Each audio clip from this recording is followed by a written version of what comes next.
So initially, I was going to make a video defending Brendan Sorsby in this whole situation with him and the gambling problem.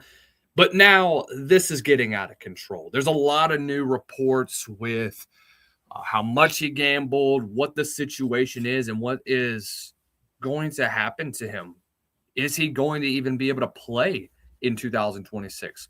We'll dive into that and we'll get to a lot more. Welcome on in, ladies and gentlemen. This is the Southern Sports Scene. I'm your host, as always, Lucas Hill.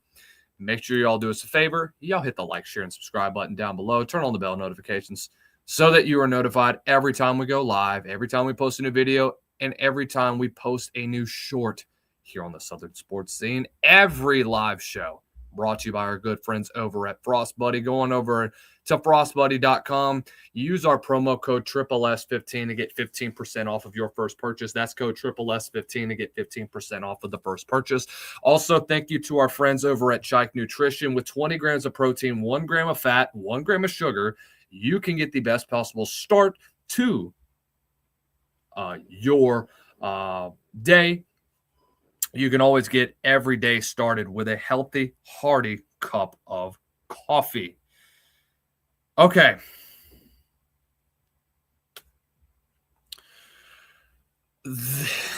I'm trying to find the words to describe this whole situation because about around this time, it's about 2 o'clock in the afternoon. So I want to say about 2.5 hours ago, Brendan Sorsby, it was reported actually by Pete Thamel and many others, that he is checking into a residential treatment program for a gambling addiction, and he's under NCAA investigation in the wake of the discovery that he was making thousands of bets via a gambling app.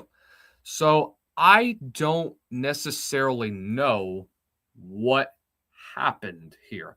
How did this whole situation occur?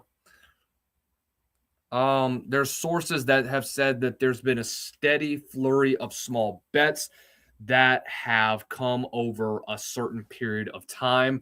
There's no timetable for his treatment. His situation is being treated as a mental health matter. He's going to be afforded all the time that he needs.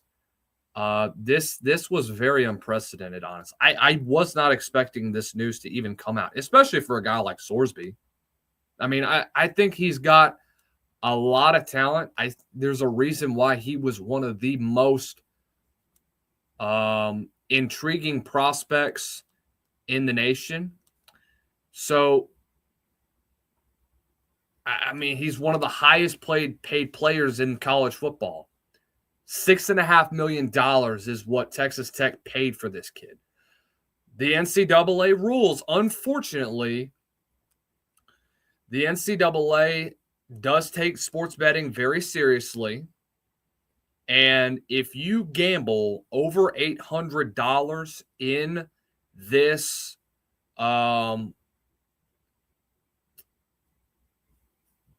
whole situation, and if you bet over $800 on games, you're pretty much in violation of NCAA rules. In all likelihood, your eligibility is over with.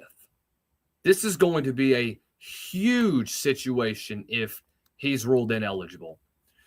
So this is how they handled the Hunter Dekkers situation, because we talked about this last year whenever Hunter Dekkers lost his eligibility after 2022, when he bet just $2,800. $297 he bet under the age of 21. So what happens to him now? So Hunter Dekkers ended up just getting suspended. He was ineligible, tried to appeal to the NCAA in 2023, ended up being ruled permanently ineligible in 2024. There are other athletes who gambled a lot more, but not on their sport. They received suspensions and retained some eligibility. This is a whole different deal. Apparently, this is a lot of money that he gambled, and this is insane what we've seen so far. What happens to Sorsby from here on out is up in the air. So there's a few narratives with this situation. Will Texas Tech goes after the money that was already paid? And by the way, back in February, Cincinnati is still suing him for breaching a contract clause going after his buyout after he transferred to Tech. There's a lot of moral clauses in these revenue sharing and contracts. It's going to be hard to go after the money that was already paid, according to a lawyer, because if it's a third-party entity paying the money, let's say another company, it's not the school itself. Texas Tech isn't legally obliged to recoup anything, but only the third party can. If Texas Tech even tried, then it's pay for play. But I think that he's going to end up doing the rehab. He's going to end up volunteering for a non-conference suspension and then play the rest of the season. That's what I think is going to happen. We'll see how much of an influence that the NIL plays into, or these financial guys like Cody Campbell, who's the oil tycoon, a guy that is very heavily involved in Texas Tech athletics. How much of a role is he going to play in this situation? I think that's a question that a lot of people have to understand. But in the case that Sorsby does end up losing his eligibility, what ends up happening? I think the only route that I see him going is the supplemental draft. I know it's not a necessarily fun route to go, and I know that it's not as popular as it was in the past, and it's been a while since we've seen the supplemental draft really be implemented for certain players.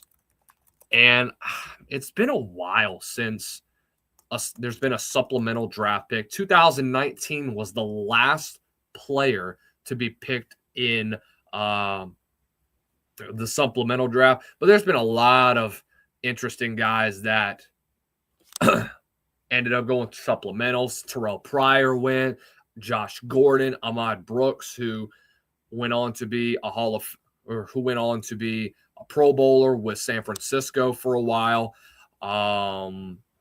You think about guys that have gotten to be Pro Bowlers, et cetera, et cetera. Chris Carter was a supplemental draft pick. Bernie Kosar was a supplemental draft pick. There's a Hall of Famer that came out of that one. So I'm just saying. But this is a very big issue. Obviously, there's a lot of legal things that are going to happen. I do have a lot of questions regarding